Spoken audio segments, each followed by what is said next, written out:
വിശുദ്ധ യോഹന്നാൻ എഴുതിയ സുവിശേഷം അധ്യായം 21, 20 മുതൽ 25 ഉൾപ്പെടെയുള്ള വാക്യങ്ങൾ. യേശുവും വത്സല ശിഷ്യനും. പത്രോസ് തിരിഞ്ഞു നോക്കിയപ്പോൾ യേശു സ്നേഹിച്ചിരുന്ന ആ ശിഷ്യൻ പിന്നാലെ വരുന്നത് കണ്ടു. ഇവനാണ് അത്താഴ സമയത്ത് യേശുവിന്റെ വശത്തിൽ ചാരിക്കിടന്നുകൊണ്ട്, കർത്താവെ, ആരാണോ നിന്നെ ഒറ്റിക്കൊടുക്കുവാൻ പോകുന്നത് എന്ന് ചോദിച്ചത്. അവനെ കണ്ടപ്പോൾ പത്രോസ് യേശുവിനോട് ചോദിച്ചു, കർത്താവെ, ഇവന്റെ കാര്യം എന്ത്? യേശു പറഞ്ഞു, ഞാൻ വരുന്നതുവരെ ഇവൻ ജീവിച്ചിരിക്കണമെന്നാണ് എൻ്റെ ഹിതമെങ്കിൽ നിനക്കെന്ത്? നീ എന്നെ അനുഗമിക്കുക.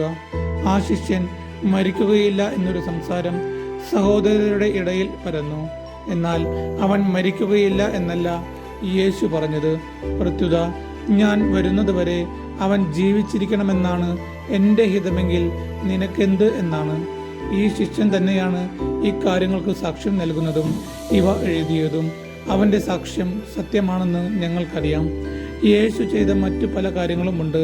അതെല്ലാം എഴുതിയിരുന്നെങ്കിൽ ആ ഗ്രന്ഥങ്ങൾ ഉൾക്കൊള്ളാൻ ലോകത്തിന് തന്നെ സാധിക്കാതെ വരുമെന്നാണ് എനിക്ക് തോന്നുന്നത്. നമ്മുടെ കർത്താവായ യേശു മിശിഹായ്ക്കും സ്തുതി.